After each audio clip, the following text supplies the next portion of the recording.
নমস্কার বন্ধুরা, কেমন আছেন? আশা করছি ভালো আছেন। আজকে শান্তার হেসেলে নতুন একটা রেসিপি বলতে মোদক বানাবো গণেশ চতুর্থীর জন্য, আমার ঘরের ঠাকুরের জন্য। তাই আপনাদের সঙ্গে একটু শেয়ার করছি, কি দিয়ে করছি সেটা বলছি। এখানে আছে বেসন, এখানে আছে সুজি, নারকেল কোড়া, চিনি, গুঁড়ো দুধ, লাগবে ঘি, আর এখানে আছে কাজু, এখানে কেশর আছে, একটু দুধে ভিজিয়ে নেব, আর একটু এলাচের গুঁড়ো। কিভাবে করছি দেখুন। আমার ঠাকুরের কড়াই বসিয়েছি, যেহেতু ঠাকুরকে দেব, দিয়ে দিচ্ছি ঘি। এটাই ঘি বেশি লাগবে, আগুনটা একদম কম থাকবে। ঘিটা একটু গলে গেলে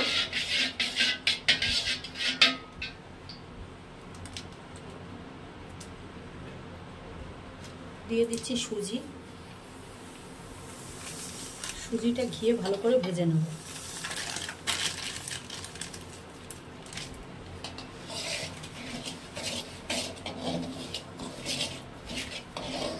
সুজিটা ঘিয়ে এভাবে করে ভালো করে ভেজে নিতে হবে।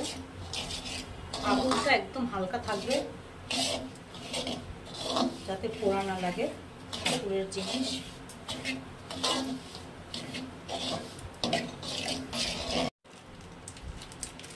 সুজিটা ভাজা প্রায় হয়ে গেছে। এবার আমি বেসন দিয়ে দিচ্ছি। এখানে 200 গ্রাম বেসন আছে, বেসনটা পুরোই দিয়ে দেব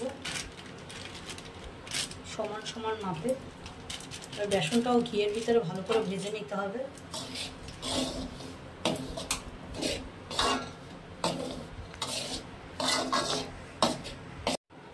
আমার সুজি আর বেসনটা ভাজা হয়ে গেছে ঘিয়ে। এবারে দিয়ে দিচ্ছি কাজু। কাজুটা একটু হালকা ভেঙে নিয়েছি। দিয়ে দিব সামান্য এলাচের গুঁড়ো।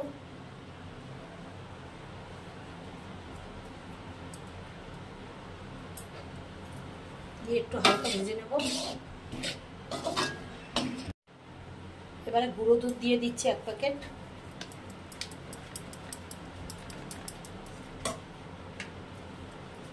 দিয়ে দেবো একটু নারকেল কোড়া। চিনিটা পরে দেব।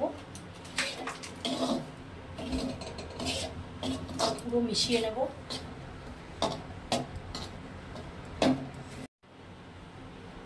আমার বেসন, সুজি, নারকেল সব ভাজা হয়ে গেছে একসঙ্গে ঘিয়ে। এবার দিয়ে দিচ্ছি দুধ। দুধটা ঘন করা আছে, অল্প অল্প করে দেবো।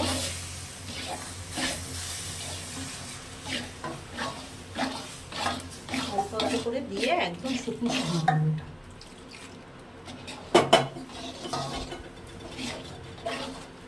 একদম শুকনো শুকনো হবে। দিয়ে দিচ্ছি 250 চিনি।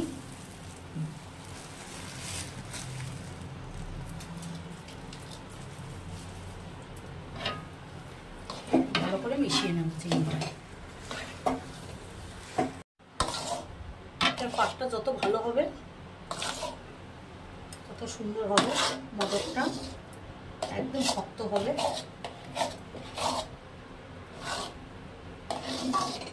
সুজি বেসন একদম ভালো করে ঘিয়ে ভেজে করছি। আমার মতন আপনারাও করে দেখবেন, ঠাকুরকে করে দেবেন। গণেশ যে খুব পছন্দের জিনিস, আমি ঘরে করছি।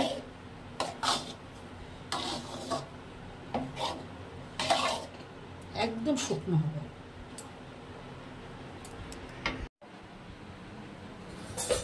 আমার মোদকের পুরটা রেডি হয়ে গেছে। সুজি, বেসন, নারকেল, কাজু। একটু ঠান্ডা হবে, খুব গরম। ঠান্ডা হলে মোদকগুলো বানিয়ে নিচ্ছি, পরে আবার দেখাচ্ছি আপনাদের।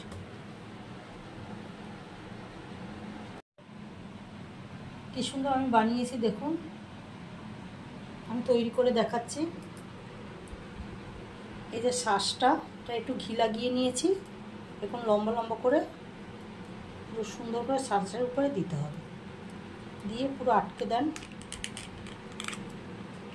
আটকে এটাকে চেপে দিতে হবে। গণেশের খুব প্রিয় মোদক, আমি বাইরে দিয়েই তৈরি করে দিচ্ছি। ভালো লাগলে অবশ্যই আমাকে জানাবেন আমার কমেন্ট বক্সে।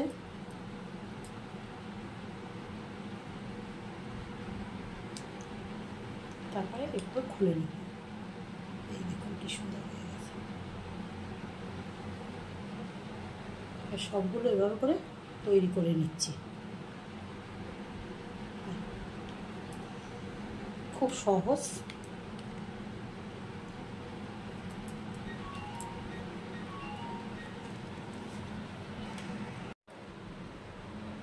সবাই করতে পারবেন। আমি যখন পারছি আপনারাও পারবেন। আমি কিভাবে করেছি সেটা ফলো করুন, নিশ্চয়ই পারবেন। এভাবে চেপে চেপে দিতে হবে, একটু খুলে নিতে হবে। ঠান্ডা হলে শক্ত হয়ে যাবে। আস্তে করে খুলে নিয়ে আসতে।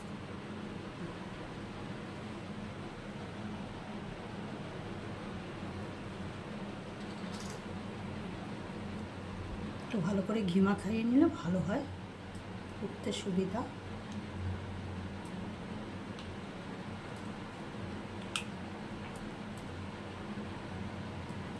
আমার রান্নাঘরে এই প্রথম করলাম মোদক,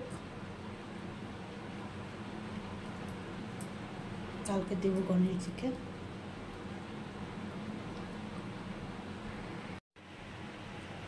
আমার মোদক রেডি হয়ে গেছে। উপর থেকে একটু গার্নিশিং করে দিয়েছি কেশর দিয়ে।